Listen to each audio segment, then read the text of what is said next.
चलो कल वाली चीजों को आगे बढ़ाते हैं। मैं उम्मीद करता हूं कल जो मैंने पढ़ाया था वो रिजोल्यूशन करने वाला वो सब चीजें आपको आती हैं। उसमें वैसे मैंने कहा था जिस लाइन के साथ वेक्टर का एंगल दिखाया जाए उसके साथ कोस आएगा, दूसरे के साथ साइन आएगा। उसी के मैं कुछ एग्जांपल दूंगा। अब मैं उस कंसेप्ट को ना बिल्कुल क्लियर करना चाहता हूं आपको, तो कुछ मैं एग्जांपल दूंगा रिजोल्यूशन ऑफ वेक्टर से रिलेटेड, जो हमने कल करवाया था उसी से रिलेटेड, ताकि जो चीजें हैं आप आगे चल के अप्लाई कर पाओ। देखो जो मैं अब क्वेश्चन कर लूंगा ना एग्जांपल के तौर पर, वो आप दूसरे मेथड से भी सोल्व कर सकते हैं, बट मैं उनको रिजोल्यूशन से सोल्व करने की कोशिश करूंगा ताकि आपको रिजोल्यूशन वाला मेथड कंफर्म मतलब याद हो जाए पक्का। ऐसा नहीं कि जो मैं मेथड अब लगाऊंगा उसी से सोल्व होंगे क्वेश्चंस, लेकिन मैं रिजोल्यूशन से करूंगा केवल इसलिए ताकि ये मेथड आपको सही तरह याद हो जाए, आप इसको अप्लाई कर पाओ। वरना उसको सिंपल एडिशन के रूल से भी क्वेश्चन वगैरह जो मैं करवाऊंगा निकल सकते हैं, लेकिन मैं रिजोल्व करके सिखा रहा हूं बस आपको। देखो बेटा, मैं एग्जांपल के तौर पर लेता हूं, मान लो ये एक्स एक्सिस है, ये वाई एक्सिस है। मान लो एक बॉडी की वेलोसिटी है 10 metre per second at 60 degree with x axis. Body की velocity 10 metre per second 60 degree with x axis है। ये कह रहा है write the velocity of the body in vector form. Write the velocity of the body in vector form. ये velocity है 10 metre per second, और ये कह रहा है कि वेलोसिटी को वेक्टर फॉर्म में लिखो, ये एंगल 60 डिग्री दिया हुआ है। तो वेक्टर फॉर्म का मतलब क्या है बेटा? पहले तो बेटा वेक्टर फॉर्म का मतलब है कि आपको answer I cap, J cap, के कैप इस तरीके से लिखना होता है। आई कैप, जे कैप, के कैप की फॉर्म में आपको आंसर लिखना होता है। तो वही मैं इसमें इस वेलोसिटी को वेक्टर फॉर्म में लिखने के लिए करूंगा। तो इसके लिए क्या करना पड़ेगा? पहले आपको इसको रिजोल्व करना पड़ेगा। इसका एक कंपोनेंट निकालना पड़ेगा एक्स की डायरेक्शन में। तो एक्स की डायरेक्शन में से कंपोनेंट आएगा 10 cos 60, और एक कंपोनेंट इसका निकालना पड़ेगा आपको वाई की डायरेक्शन में। तो इसका यहां कंपोनेंट आएगा 10 sin 60। तो ये जो कंपोनेंट आएगा इसको बोलेंगे एक्स कंपोनेंट, इसको बोलेंगे वाई कंपोनेंट। तो यहां से ये जो एक्स कंपोनेंट है ये बनेगा 5, और वाई कंपोनेंट जो है यहां से ये बनेगा 5√3। तो एक्स कंपोनेंट 5 बना, वाई कंपोनेंट 5√3 बना। तो इसने बोला write the velocity in vector form. Velocity in vector form का मतलब है v x i cap plus v y j cap, इस फॉर्म में लिखना आपको। तो मेरे पास वी एक्स वी वाई की वैल्यूज हैं। तो वी एक्स मेरा 5 है तो 5 आई कैप, वी वाई मेरा 5√3 है तो 5√3 जे कैप। ये इसकी वेक्टर फॉर्म बन गई। वेलोसिटी को लिखने का तरीका है वेक्टर में। ये दे रखा था, मैं एंगल दे दिया और वेक्टर फॉर्म में इसने पूछा तो रिजोल्व करके हमने लिख लिया इसको। तो 5 आई कैप प्लस 5√3 जे कैप, इस तरीके से वेलोसिटी को वेक्टर फॉर्म में आप लिख सकते थे। और एग्जांपल लेता हूं मैं, कई सारे इस तरह के दो छोटे छोटे एग्जांपल लेंगे ना तो चीजें क्लियर हो जाएंगी आपको। मैं एक्स वाई में ले रहा हूं, जेड वाला मैंने अभी करवाया नहीं, इसलिए मैं एक्स वाई में ले रहा हूं, केवल एक्स वाई में ले रहा हूं।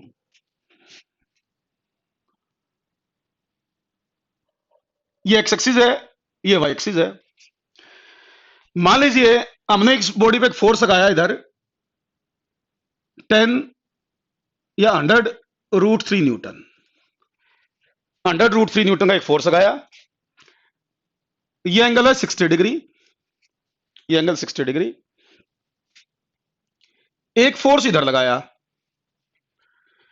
मान लो ये फोर्स हमने लगाया 200 न्यूटन। दो फोर्स लगाए, इसमें ये एंगल 30 डिग्री। तो ये इसने पूछा है, तो ये 10√3 था 60 डिग्री पर, ये 200 था 30 डिग्री पर। ये कहता है right the force in vector form, resultant force in vector form. Right the resultant force in vector form. तो हमें resultant force in vector form निकालना है। तो ये 100√3 यहां कंपोनेंट लो, पहले इन दोनों को रिजोल्व कर लो, दोनों को अलग अलग रिजोल्व कर लो, फिर नेट रिजल्टेंट एक्स में आ जाएगा, नेट रिजल्टेंट वाई में आ जाएगा। तो 100√3 यहां का कंपोनेंट लूंगा, 100√3 cos 60, यहां 100√3 sin 60। ऐसे ही इस 200 का कंपोनेंट निकालूंगा यहां, इस 200 का यहां कंपोनेंट क्या आएगा इधर 200 cos 30, इस 200 का यहां कंपोनेंट क्या आएगा इधर 200 sin 30। इन दोनों को मैंने इस तरीके से रिजोल्व कर लिया। अब इनकी वैल्यूज लिख देता हूं मैं। मेरे को resultant force component vector form में लिखने के लिए कहा है इसने। क्वेश्चन ये है, ये मत सोचना कि मैं ऐसा क्यों कर रहा हूं। क्वेश्चन जो है मैं समझाने के लिए, कंपोनेंट्स को समझाने के लिए इस तरह के एग्जांपल दे रहा हूं। तो अब देखो, आप इनको जैसे वैल्यूज हैं ये 100√3 cos 60 होता है 1/2, तो ये कितना हो गया 50√3। ये कितना हो गया, ये कितना हो गया 200 cos 30 कितना होता है, cos 30 कितना होता है √3/2। तो ये कितना हो गया भाई 100√3, तो वो हो गया, इधर देखोगे तो 150√3 आया टोटल। इन दोनों को देखो cos 60 1/2 तो 50√3 तो वो एक बन गया, और ये हो गया √3/2 तो 100√3 ये बन गया। तो टोटल ये दोनों मिला के, ये दोनों मिला के अगर आप वैल्यू पुट करोगे तो 100√3 बना मेरे ख्याल से, ये दोनों मिला के 100√3 टोटल बना। इसको देखोगे तो 100√3 sin 60 तो कितना बना भाई हो 150। ये बड़ा, ये बड़ा, ये 150, ये कितना बना भाई इसका यहां 100। ये दोनों सब्ट्रैक्ट हो जाएंगे, ये दोनों सब्ट्रैक्ट हो जाएंगे, तो इनका रिजल्टेंट देखोगे आप, ये x है, ये y है, ये 150√3 है, इधर 50 आ जाएगा। तो x कंपोनेंट 150√3, y कंपोनेंट 50, तो इसका मतलब resultant force 150√3 i cap plus 50 j cap, ये आंसर बनना चाहिए था इसका। वो sin 60 1/√3/2 था, 2 से 50, 50√3 50, 150, नीचे 100 माइनस हो जाएंगे तो 50, तो ये आंसर आना चाहिए मेरे ख्याल से। तो कुछ बच्चे पूछ रहे हैं कि दोबारा बताओ सर, दोबारा बता देते हैं भाई। बेटा देखो, एक तो ये दिमाग में बिठा लो कि जितना भी आगे वेक्टर का यूज है ना, उसमें ये कंपोनेंट ही आने हैं मैक्सिमम। कंपोनेंट तो हर स्टेप पर आने हैं, तो कंपोनेंट सीखना दोबारा कर लेता हूं मैं, तो कोई बात नहीं है, बच्चों को समझ में आनी चाहिए बात, मेन चीज वो है। देखो ये है 100√3 का एक फोर्स था, 100√3 का एक यहां था, 200 का यहां था। इसने बोला भी दो फोर्स हमने लिए, इन दोनों का रिजल्टेंट वेक्टर फॉर्म में लिख दो, इन दोनों का रिजल्टेंट वेक्टर फॉर्म में। तो मैंने क्या किया 100√3 का एक कंपोनेंट यहां निकाला, वो आया 100√3 cos 60, एक यहां आया 100√3 sin 60। ऐसे 200 को रिजोल्व करा, 200 का यहां आया 200 cos 30 और यहां आया 200 sin 30। जब मैं इसको लिखूंगा 100√3 cos 60 को, तो ये देख लो आपका cos 60 1/2 होता था, 50√3 बनेगा, ये बनेगा 50√3, और 200 cos 60 ये बनेगा 100√3, तो ये दोनों मिलकर 150√3 बनते हैं। ये दोनों मिलकर चेक करोगे तो 50√3 150√3 बनते हैं, वो लिख दिया मैंने इन दोनों की जगह। फिर मैंने इसको सोल्व करा, 100√3 sin 60, sin 60 √3/2 होता है, तो इसको सोल्व करोगे तो 150 बनेगा, ये 150। ठीक, ऐसे ही 200 sin 30 है, तो sin 30 1/2 तो 100 ये बनेगा, तो इसकी वैल्यू मैंने 150 लिखी, इसकी वैल्यू मैंने 100 लिखी। अब ये दोनों अपोजिट है, अपोजिट वाले सब्ट्रैक्ट हो जाएंगे, अपोजिट वाले सब्ट्रैक्ट हो जाएंगे, तो इन दोनों की वैल्यू 50 बची, तो वो 50 मैंने यहां लिख दी, ये 150√3 यहां लिख दी, तो ये y कैप जे कैप के साथ आ जाएगा, ये x कैप आई कैप के साथ आ जाएगा, तो ये आंसर आ गया इसका। सही है ना, तो ठीक है। तो ये इस तरीके से कंपोनेंट्स हैं। अब इसके कितने भी एग्जांपल बना सकते हो आप, ये तो मैंने कुछ बस कंपोनेंट को याद करवाने के लिए भी कैसे रिजोल्व करना होता, क्या रिक्वायरमेंट किस तरह की होगी, वो मैंने लिखे हैं। मैं एक एग्जांपल और देता हूं अच्छा सा। हाँ हाँ बेटा, जैसे मैंने कल ना ईस्ट वेस्ट नॉर्थ साउथ के बारे में कुछ बताया था। ये मान लो ईस्ट है, नॉर्थ है, वेस्ट है, साउथ है। एक क्वेश्चन ना वैसे सोल्व करोगे तो थोड़ा बड़ा है, अगर आप उसको कंपोनेंट से सोल्व करोगे ना तो आसान हो जाएगा। वो कंपोनेंट वाला मैं एक तरीका बताता हूं आपको, एक ठीक से क्वेश्चन का। जैसे उसने क्वेश्चन लिया, उसने ये कहा कि भी हमने एक बॉडी को, एक बॉडी थी मतलब उसका डिस्प्लेसमेंट है 10 मीटर टुवर्ड्स ईस्ट। क्वेश्चन लिख दो आप, स्टेटमेंट में लिखो, स्टेटमेंट में लिखो आप, मैं उसको उसी तरीके से समझाऊंगा। फिर आप लिखो, आप लिखो एक बार, मैं डायग्राम में नहीं बनाऊंगा, पहले मैं आपको ना स्टेटमेंट लिखवा देता हूं। अब लिखो, a body moves 10 metre towards east, a body moves 10 metre towards east, then 20 metre towards north, a body moves 10 metre towards east, then 20 meter towards north and 20√3 towards southwest, 20√2 3 बोल गया मैं शायद, 20√2 √3 बोल गया था पहले मैं, करेक्ट कर लेना उसको, and then 20√2 towards south west, find the displacement of the body, मैं दोबारा बोल देता हूं, मैं सोल्व करूंगा, बस तुमने स्टेटमेंट लिख के समझना है। इसने बोला body moves 10 metre towards east, then 20 metre towards north, and finally 20√2 towards south west. Find the displacement of the body, तो इसको मुझे सोल्व करना है बेटा। देखो अब एक तो जैसे इवेंट समझाऊं मैं, इवेंट तो एक अलग चीज है, मुझे तो क्वेश्चन सोल्व करना है, तो मुझे तो एक वेक्टर डायग्राम चाहिए, तो मैं पहले इवेंट समझा देता हूं। इवेंट तो यूं बना कुछ, देखो ये 10 मीटर इधर गई, फिर 20 मीटर इधर गई, 10 मीटर इधर गई थी, 20 मीटर इधर गई, फिर 20√2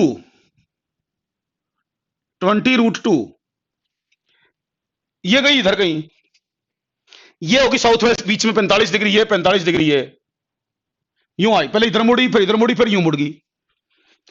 अब इसने पूछा भी डिस्प्लेसमेंट बताओ, तो देखो इवेंट देखोगे ना थोड़ा सा कॉम्प्लिकेटेड सा है, कभी यूं गई, फिर यूं गई, फिर यूं गई, बच्चा सोचेगा भी कैसे निकालूं डिस्प्लेसमेंट। लेकिन अगर आप इसको कंपोनेंट से निकालो ना, कंपोनेंट्स का थोड़ी सी बेसिक नॉलेज हो में, तो बिल्कुल आसान क्वेश्चन है यो। कंपोनेंट से करोगे तो बिल्कुल आसान क्वेश्चन है, जनरल मेथड से करोगे तो थोड़ा सा कॉम्प्लिकेटेड सा लगेगा आपको। तो इसने पूछा भाई फाइंड द डिस्प्लेसमेंट, तो डिस्प्लेसमेंट इज अ वेक्टर, तो वेक्टर वाली चीजें उस पर लगाई जा सकती हैं। तो आप क्या करो, आप इसको रिजोल्व करके सोल्व करो, बड़ा आसान हो जाएगा क्वेश्चन रिजोल्व करने से। नीव ने तो आंसर भी दे दिया है, नीव ने तो इसका आंसर ही निकाल दिया है सबसे पहले, और सही आंसर है। तो मैं भी इसको ना कंपोनेंट से सोल्व करके दिखाऊंगा आपको, बिल्कुल आसान हो जाएगा।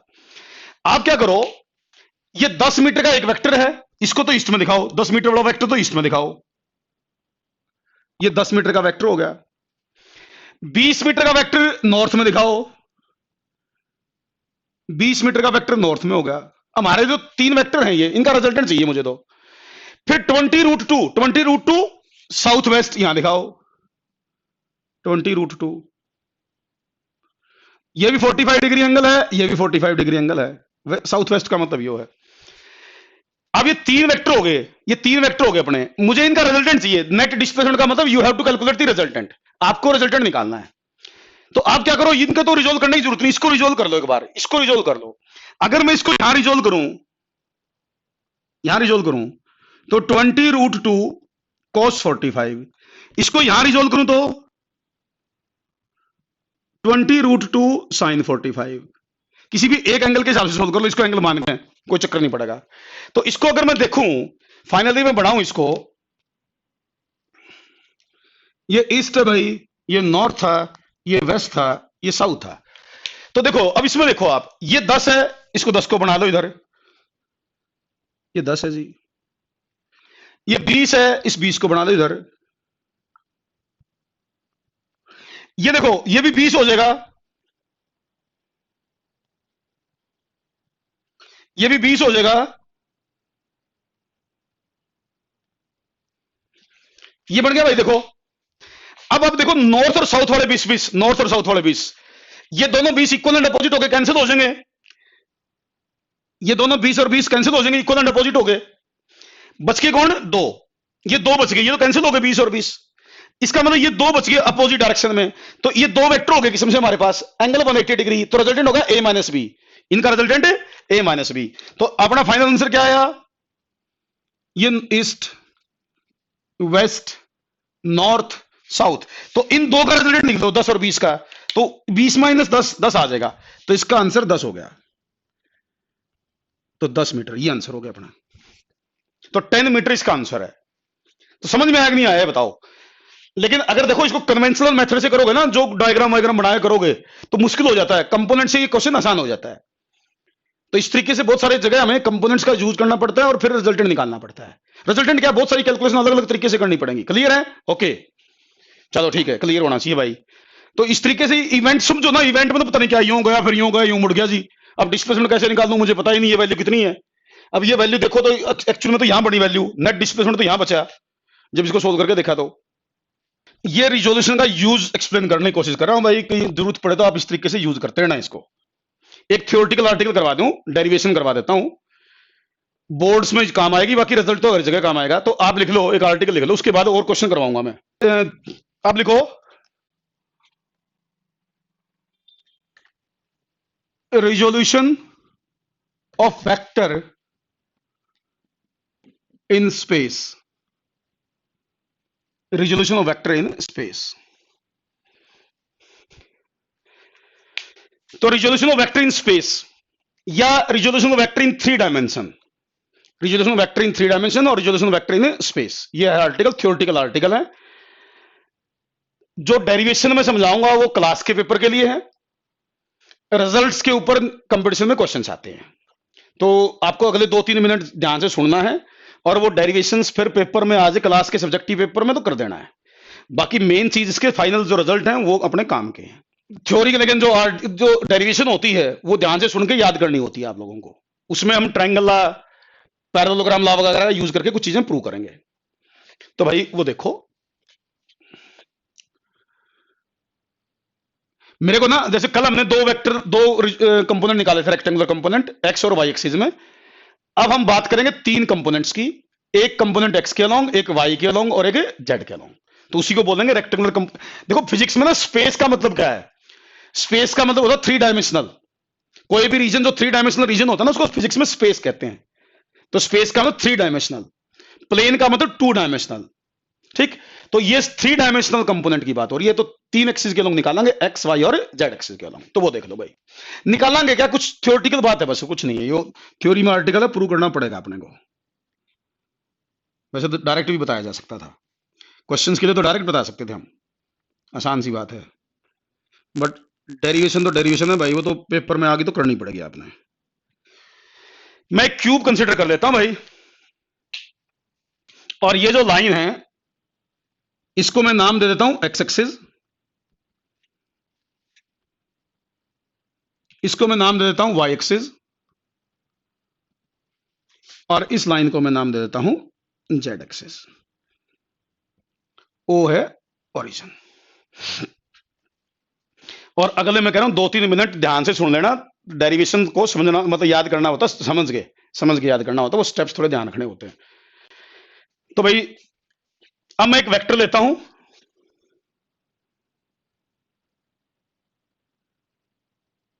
मान लो एक वेक्टर है ए, ये ए वेक्टर है। ये पॉइंट जो है यहां तक ओ से यहां तक, इसको बोल देता हूं मैं बी, सी, डी, ई, एफ, जी, एच। ठीक है, अब मेरा काम यह है कि इस ए वेक्टर का, ए का एक कंपोनेंट एक्स की डायरेक्शन में निकालना है, इस ए का एक कंपोनेंट एक्स की डायरेक्शन में निकालना है, इसका एक कंपोनेंट वाई की डायरेक्शन में बनाना है, और इसका एक कंपोनेंट जेड की डायरेक्शन में बनाना है। ये मुझे करना है। इसका एक कंपोनेंट एक्स की डायरेक्शन में, एक वाई की डायरेक्शन में और एक जेड की डायरेक्शन में। तो एक्स की डायरेक्शन में मैं बोलूंगा ए एक्स, एक्स की डायरेक्शन में मैं ए एक्स बोलूंगा, वाई की डायरेक्शन में ए वाई बोलूंगा, और जेड की डायरेक्शन में ए जेड बोलूंगा। तो मैंने एक वेक्टर बनाया ओ से डी, एक ओ से एच, एक ओ से डी, एक ओ से एच और एक ओ से एफ। तो एक एक्स डायरेक्शन में, एक वाई डायरेक्शन में, एक जेड डायरेक्शन में। थोड़ा डार्क भी कर देता हूं, दिखाई दे जाएगा आप लोगों को। एक ये वेक्टर हो गया भाई,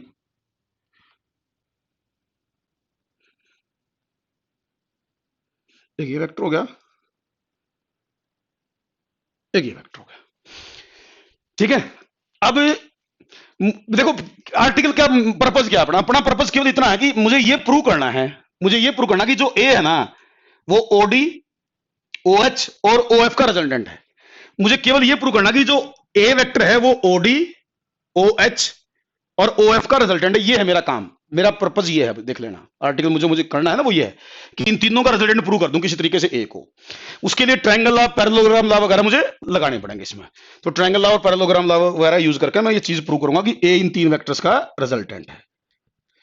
तो उसके लिए देखो आप ये जो पैरेललोग्राम है ना ODEF, इसमें ये OA एक डायगोनल है, ये OE। तो ये पैरेललोग्राम ले लो ODEF, इसमें एक डायगोनल है OE, ये बना लो। तो मेरे ख्याल से according to triangle law you can write OE is equal to OD plus OF। Parallelogram law के अकॉर्डिंग ये जो OE ये डायगोनल है, ये OD और OF का रिजल्टेंट होगा, OD और OF का रिजल्टेंट होगा OE। ठीक, इतनी बात मेरे ख्याल से क्लियर हुई। तो मैंने OE इन दोनों का रिजल्टेंट लिख लिया। मेरा काम देखो, दोबारा सुन लो, मेरा काम क्या है, ए को OD, OH और OF का रिजल्टेंट प्रूव करना, ए को इन तीन का रिजल्टेंट प्रूव करना। पहले मैंने इन दो का रिजल्टेंट ये प्रूव किया। अब ऐसा करो, आप एक वेक्टर बनाओ E से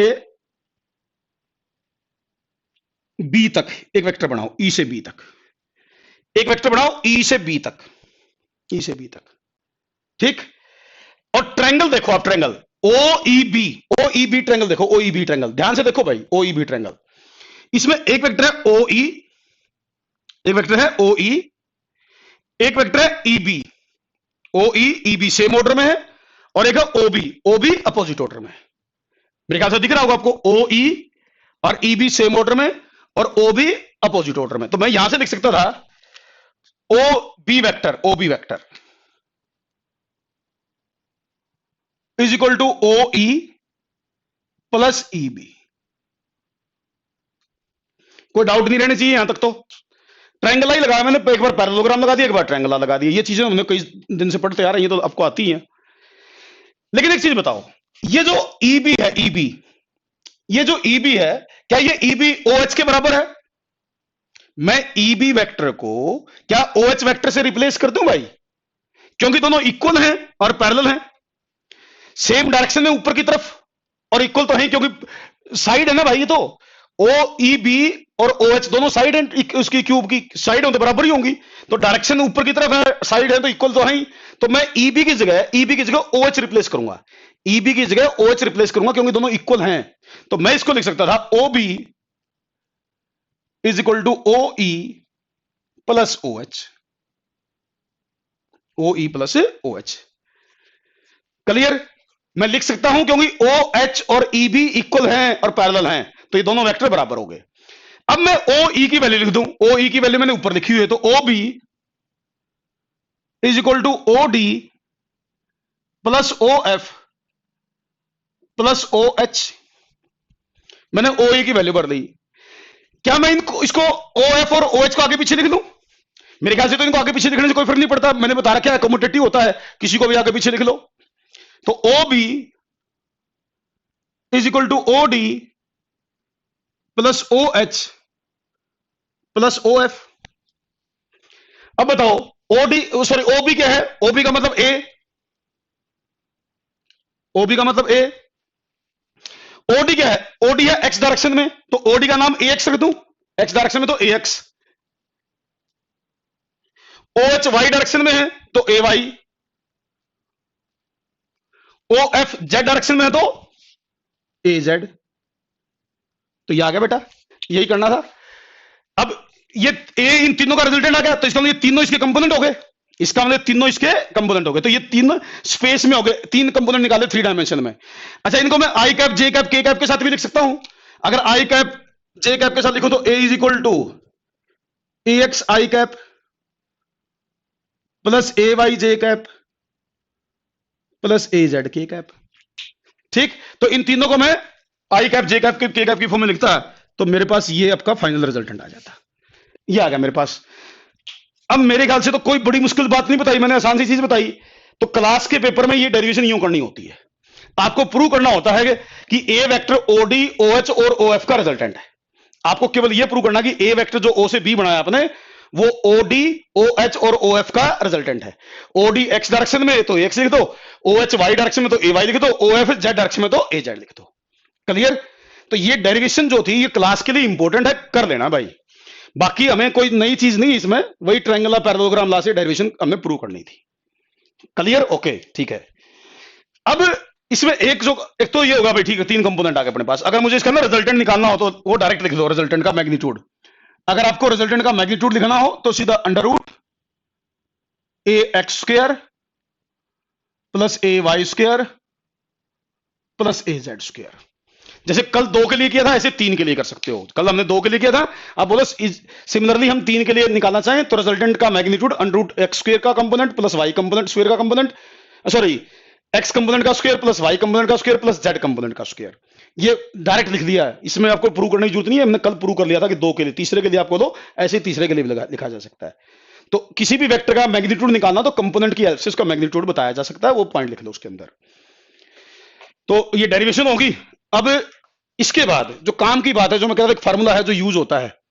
अब एक छोटा सा नाम पॉइंट लिख लो, डायरेक्शन कोसाइंस। डायरेक्शन कोसाइंस लिख लो, डायरेक्शन कोसाइंस।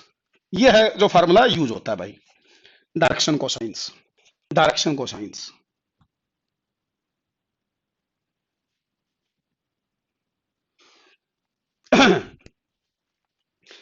आसान है वैसे डायरेक्शन कोसाइन भी, लेकिन काम की चीज है ये। इस पे क्वेश्चन आते हैं भाई डायरेक्शन कोसाइन पे, कुछ नहीं है, बिल्कुल इजी है। लेट करना आपको, लेट। मान लो ये एक्स एक्सिस है, ये वेक्टर है, let this angle is alpha. मान लो ये एक्स एक्सिस है, ये वेक्टर है, मान लो वेक्टर ने एक्स के साथ अल्फा एंगल बनाया। मान लो वेक्टर ने एक्स के साथ अल्फा एंगल बनाया, तो यहां कंपोनेंट आएगा A cos alpha, A cos alpha. तो एक्स कंपोनेंट आ गया मेरे पास, X component A cos alpha. मैंने एग्जांपल लिया, मान लो ए ने एक्स के साथ अल्फा एंगल बनाया हुआ है, तो एक्स कंपोनेंट होगा ए कॉस अल्फा। तो यहां से कॉस अल्फा की वैल्यू क्या आ गई? कॉस अल्फा की वैल्यू होगी A X by A. Cos alpha की value A X by A आ गई, ये आ गया cos alpha. A X X component का मैग्नीट्यूड, ए वेक्टर का मैग्नीट्यूड होगा। एक कंसिडरेशन कर ली। दूसरा, लेट ये ए वेक्टर है, ये वाई एक्सिस है, मान लो दिस एंगल इज बीटा। मान लो ये एंगल बीटा है। अगर ए ने वाई के साथ बीटा एंगल बनाया, ए ने वाई के साथ बीटा एंगल बनाया, तो यहां कंपोनेंट होगा ए कॉस बीटा। तो वाई कंपोनेंट आ गया ए कॉस बीटा, तो कॉस बीटा हो गया ए वाई बाय ए। ये कॉस बीटा की वैल्यू आ गई, ठीक? हाँ बिल्कुल सही। अब मान लो ये ए वेक्टर है, ये जेड एक्सिस है, ये एंगल है गामा, ये एंगल गामा। तो यहां कंपोनेंट आ जाएगा ए कॉस गामा, तो जेड कंपोनेंट होगा भाई ए कॉस गामा, तो कॉस गामा हो गया ए जेड बाई ए। ये कॉस गामा की वैल्यू होगी ए जेड बाई ए। तो बेटा ये cos alpha, cos beta, cos gamma, इन्हीं का नाम है direction cosines. These are called direction cosines. Cosine, cos से आया ना कोसाइन, कोस का पूरा नाम तो कोसाइन होता ना। तो ये अल्फा बीटा गामा जो है ये एंगल है वेक्टर के। अल्फा बीटा गामा वेक्टर के एंगल हैं with x y and z, x y and z axis के साथ। तो डायरेक्शन देखो, वेक्टर में जब भी डायरेक्शन बतानी होती है तो एंगल के बारे में इंफॉर्मेशन देनी होती है। तो एंगल के साथ रिलेटेड है कोस की वैल्यूज वेक्टर के एंगल के साथ, इसलिए इनका नाम रखा गया डायरेक्शन कोसाइंस। मैं इसको देखो, कुछ बच्चे ये सोचेंगे, देखो कुछ बच्चों के दिमाग में ना एक बात क्लियर नहीं होगी कि यहीं आपने एक्स बना दिया, यहीं वाई बना दिया, यहीं जेड बना दिया, ऐसे कैसे बनेगा? अरे बेटा ये तो 3 डायमेंशनल चीजें हैं, बोर्ड पे बना नहीं सकता। तो आसान तरीके से मैंने एक एक एक्सिस दिखाई, आसान तरीके से एक एक एक्सिस दिखाई मैंने, एक बार एक्स, एक बार वाई, एक बार जेड। ऐसा नहीं कि सारी एक्सिस एक ही तरफ है, एक्चुअल में तो कुछ यूं है। यो सुनना एक बार, कुछ बच्चों के दिमाग में रहेगा कि मैंने बना कैसे दिए। इधर सुन लो भाई, ऑल क्लियर? लेकिन मैं एक बार थोड़ा सा और एक्सप्लेन कर देता हूं, और मैं सही तरह क्लियर करना चाहता हूं एक बार चीज को ना, कि ये 3 डायमेंशनल है, बोर्ड पे तो दिख नहीं रही, तो क्या चीज है वो समझ लो। ये वाला जो पेन है ना, ये वाला पेन, इस पेन को मानो एक्स, इस पेन को एक्स मानो इसको।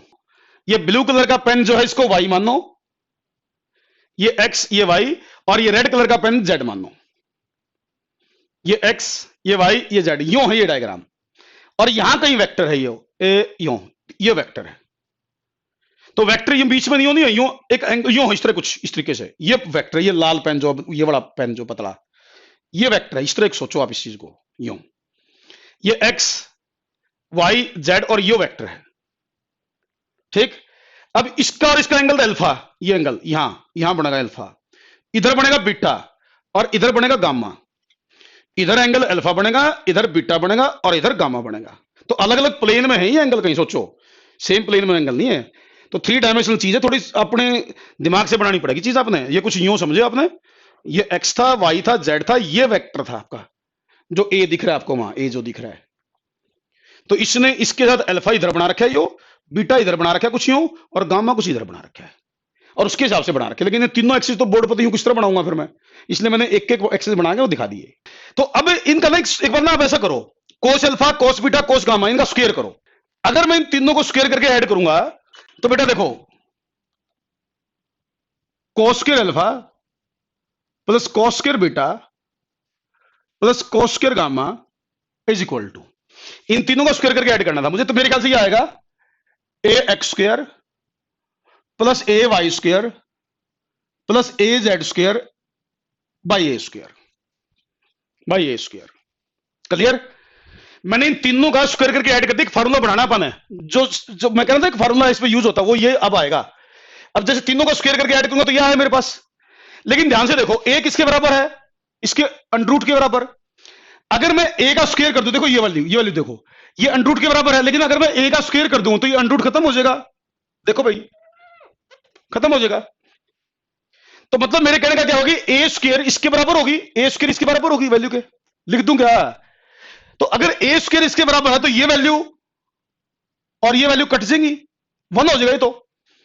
तो ये होगा cos square alpha plus cos square beta plus cos square gamma is 1। ये है एक फार्मूला जो रिजोल्यूशन 3 डायमेंशनल रिजोल्यूशन से रिलेटेड है, जो याद करना पड़ता है और बार बार यूज होता है। हाँ बिल्कुल सही बच्चे सही कह रहे हैं। तो cos square alpha plus cos square beta plus cos square gamma is equal to 1।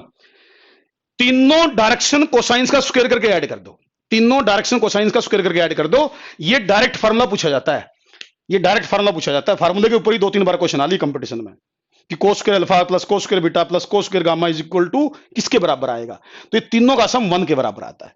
ये किसी भी वेक्टर के डायरेक्शन कोसाइंस हो तो आप इसके एंगल के साथ रिलेशन ये बता सकते हो तीनों का आपस में। हाँ देखो, मैं ये कह रहा हूं भी नॉर्मली तो ये आता है, ये तो आ गया आपका कोस का, ये तो मैं कह रहा हूं सबको बताया जाएगा। लेकिन एक बार पेपर में बता क्या आ गया, पेपर में ये आ गया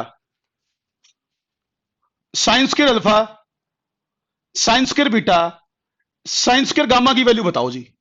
पेपर में ये आ गया, पेपर में आ गया sign square alpha plus sine square beta plus sine square gamma की वैल्यू बताओ जी। ये कोर्स में देखो, मैं कह रहा हूं कोर्स तो बहुत बेसिक चीज है, सबको पता भी होता है, सब बताते हैं क्लास में, हर बुक में मिलेगा आपको। लेकिन उसने साइन की टर्म्स में पूछ लिया, कुछ बच्चे मतलब कंफ्यूज हो गए, साइन की टर्म में तो हमें पढ़ा ही नहीं, जब करना कुछ नहीं, इसी फार्मूले में एक स्टेप और करते हैं, साइन की टर्म में आंसर आ जाए, केवल एक स्टेप से इनको कन्वर्ट कर दो साइन की टर्म में, बस आपका आंसर आ जाता। अगर मैं इनको साइन की टर्म में कन्वर्ट करूं तो 1 माइनस साइन स्क्वायर अल्फा, ये 1 माइनस साइन स्क्वायर बीटा, एक स्टेप से 1 minus sine square gamma is equal to 1। आप इसको सोल्व करके देखना, रीअरेंज करके देखना, sine square alpha plus sine square beta plus sine square gamma is equal to 2, ये आ जाएगा। सोल्व करके देख लो, ये आ जाएगा। तो पेपर में देखो छोटा मोटा चेंज तो आएगा, कॉन्सेप्चुअली कोई नई चीज नहीं आएगी, लेकिन क्वेश्चन तो बहुत सारे चेंज होते हैं। मैं एक एग्जांपल लेता हूं बेटा ये कहता है, मान लो एक बर्ड है, बर्ड की स्पीड 5 मीटर पर सेकंड है। ये कह रहा है एक बर्ड है, उसकी स्पीड है 5 मीटर पर सेकंड, और मैं समझाने के लिए ऐसा कर देता हूं, मैं समझाने के लिए मैं जो पहले मेरी बात को सुन लेना बेटा, फिर मैं क्वेश्चन पूछूंगा आपसे। क्वेश्चन तो पूछूंगा क्या, मैं बताऊंगा ही। ईस्ट जो है इसको मैं मानूंगा एक्स एक्सिस, नॉर्थ को मैं मानूंगा वाई एक्सिस, ईस्ट को मैं मानूंगा एक्स एक्सिस, नॉर्थ को मैं मानूंगा वाई एक्सिस, और वर्टिकल को मैं मानूंगा जेड एक्सिस, वर्टिकल को मैं जेड एक्सिस मानूंगा, वर्टिकल को मैं जेड एक्सिस मानूंगा। मैंने लेट किया है, लेट ईस्ट वाली डायरेक्शन एक्स एक्सिस बोल दी मैंने, नॉर्थ वाली डायरेक्शन वाई एक्सिस बोल दी, और वर्टिकल अपवर्ड मैंने जेड एक्सिस बोल दी। ऐसा मैं कंसीडर कर रहा हूं एग्जांपल के तौर पर, हमेशा ऐसा हो कोई जरूरी नहीं है, ये पॉइंट याद रखना। अब क्वेश्चन क्या है, क्वेश्चन ये है कि एक बर्ड है, उसकी स्पीड है 5 मीटर पर सेकेंड, एक बर्ड है उसकी स्पीड 5 मीटर पर सेकेंड है, वो ईस्ट के साथ 60 डिग्री एंगल है, ईस्ट के साथ 60 डिग्री एंगल है, नॉर्थ के साथ 30 डिग्री एंगल है, और वर्टिकल के साथ 60 डिग्री एंगल है, वर्टिकल के साथ। क्वेश्चन समझो बेटा ध्यान से, अच्छा क्वेश्चन है यो। इसने बोला भाई एक बर्ड है, उड़ रहा है, उसकी वेलोसिटी है 5 मीटर पर सेकंड, मैग्नीट्यूड उसकी वेलोसिटी का। उसने एक ईस्ट के साथ बनाया 60 डिग्री एंगल, नॉर्थ के साथ बनाया 30 डिग्री एंगल, वर्टिकल के साथ बनाया 60। मैंने ईस्ट को बोला एक्स, नॉर्थ को बोला वाई, और वर्टिकल को बोला जेड, वर्टिकल को बोला जेड। तो ये पूछ रहा भाई right the velocity in vector form, write the velocity in vector form, write the velocity of the bird in vector form. तो बर्ड की वेलोसिटी वेक्टर फॉर्म में बतानी है आपको। मैं करूंगा सोल्व, ध्यान से करना, ध्यान से सुनना। इसका मतलब देखो ये रिप्रेजेंट कर रहा है मेरे एग्जांपल के अकॉर्डिंग अल्फा को, ये रिप्रेजेंट कर रहा है बीटा को, हाँ ये रिप्रेजेंट कर रहा है गामा को। इसका मतलब मेरे को अल्फा बीटा गामा दे रखे हैं। तो अभी आपने लिखा था A X is equal to A cos alpha, मैं उसकी जगह लिख दूंगा V x, V cos alpha, velocity की जगह वेलोसिटी आ जाएगी। तो 5 cos 60, 5 cos 60 वी एक्स की वैल्यू आ जाएगी मेरे पास। cos 60 कितना 1/2, तो 2.5। फिर मैं लिख दूंगा V Y, V cos beta 5 cos 30 जो 2.5√3। फिर मैं लिख दूंगा V Z, V cos gamma 5 cos 60 again 2.5। अरे बोलो बेटा, अब आ गई? ठीक है बेटा। अभी देखो ये मेरे पास x कंपोनेंट आ गया, ये मेरे पास 2.5 y कंपोनेंट आ गया, 2.5 z कंपोनेंट आ गया। तो v vector is equal to 2.5 i cap plus 2.5√3 j cap plus 2.5 k cap. ये मेरे पास इसका आंसर आ गया, ये कंपोनेंट्स की फॉर्म में आपका आंसर आ गया। तो ये आप वेक्टर फॉर्म में ये वैल्यू को इस तरीके से लिख सकते थे, वेक्टर फॉर्म में ये वैल्यू लिखनी थी तो आपको। तो वेक्टर फॉर्म में लिखने का तरीका ये है कि आप उसके कंपोनेंट्स बना लो डायरेक्शन कोसाइंस का यूज करके। तो ये डायरेक्शन कोसाइंस का यूज है, इस तरह कुछ क्वेश्चन दे देंगे आपको। एक और एग्जांपल ले लेता हूं मैं, इसका एक एग्जांपल और ले लेता हूं। ये मेरे ख्याल से समझ में आनी चाहिए, कोई बड़ी चीज तो बताई नहीं मैंने, आसान सी चीज थी। तो एक और एग्जांपल ले लेता हूं। ये कह रहा है एक वेक्टर एक्स के साथ 30 डिग्री एंगल बनाता है, एक्स के साथ 30 डिग्री एंगल बनाता है, वाई के साथ जेड के साथ 60 डिग्री एंगल बनाता है। एक वेक्टर एक्स के साथ 30 डिग्री एंगल बनाता है, जेड के साथ 60 डिग्री एंगल बनाता है। बताइए उसका एंगल वाई के साथ क्या होगा? बताइए उसका एंगल वाई के साथ क्या होगा? बताएंगे। एक्स के साथ 30 डिग्री एंगल बनाया, जेड के साथ 60 बनाया, तो वाई के साथ क्या एंगल होगा? बताइए। What will be the angle of vector with Y axis? Solve करके बताना क्या आएगा, सोल्व करके बताओ। एंगल विद वाई क्या बनेगा वेक्टर का? एग्जांपल लेता हूं, देखो ईस्ट वेस्ट नॉर्थ साउथ का लेता हूं। ईस्ट नॉर्थ वेस्ट साउथ, इसको मैं बोलूंगा एक्स, इसको मैं बोलूंगा वाई, और वर्टिकल को बोलूंगा मैं जेड। चिराग जो कह रहा है वो ये होता है, ये 30 तो ये 60, लेकिन वेक्टर एक्स वाई प्लेन में थोड़ा नहीं है, वेक्टर ऊपर है भाई, वेक्टर तो यहां है। तो ये एंगल 30 इधर है, तो ये 90 भी हो उसके 90 में क्या दिक्कत है इसमें अपन है। अब देख लो, मेरे ख्याल से समझ में आना चाहिए। कई बार दिमाग में आ सका है कि एक्स के साथ 30 है तो वाई के साथ 60 बनेगा जी ना, वो तब होता है जब एक्स वाई प्लेन में वेक्टर होता है। हमारा वेक्टर एक्स वाई प्लेन में नहीं है, हमारा वेक्टर स्पेस में है। हमारा वेक्टर तो यहां कहीं है, यहां ऊपर यूं एंगल पर इधर कहीं इंक्लाइंड।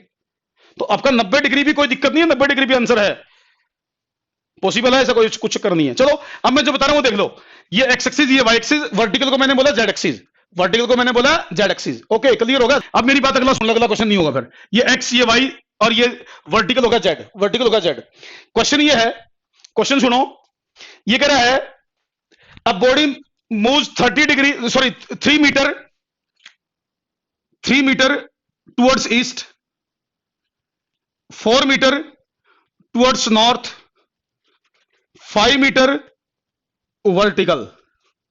क्वेश्चन समझो, 3 metre towards east, 5 metre, sorry 4 metre towards north, 5 metre vertically upward.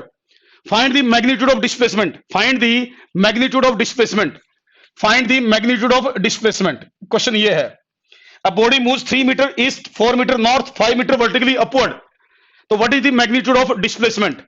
तो बेटा देखो, इसका मतलब हो गया ax, या डिस्प्लेसमेंट का x कंपोनेंट 3, डिस्प्लेसमेंट का y कंपोनेंट 4, डिस्प्लेसमेंट का z कंपोनेंट 5। तो ये 3 कंपोनेंट दे दिए x y z। हमें निकालना नेट डिस्प्लेसमेंट, तो अंडर रूट x कंपोनेंट का स्क्वायर प्लस y कंपोनेंट का स्क्वायर प्लस z कंपोनेंट का स्क्वायर। तो ये होगा अंडर रूट 9 प्लस 16 प्लस 25, तो s is equal to root 50। ये आंसर आ गया, रूट 50। तो ईस्ट वाले को x मान लो, ईस्ट वाले को x मान लो, कितना बना भाई? हाँ हाँ 5 रूट 2, रूट 50 पे छोड़ दिया मैंने। x ईस्ट वाला x मान लिया, युवराज सही है, नॉर्थ वाला y मान लिया और वर्टिकल वाला z मान लिया। तो ये 3 अलग अलग कंपोनेंट हो गए, वहां से नेट डिस्प्लेसमेंट का मैग्नीट्यूड बताया जा सकता था। x कंपोनेंट का स्क्वायर कर दो, प्लस y कंपोनेंट का स्क्वायर कर दो, प्लस z कंपोनेंट का स्क्वायर कर दो। क्लियर बेटा? अच्छा, अब मैं क्लास को यहीं खत्म कर रहा हूं। मैं आज असाइनमेंट डालूंगा, 1 या 2 असाइनमेंट डालूंगा, उनको मैं मंडे को डिस्कस करूंगा।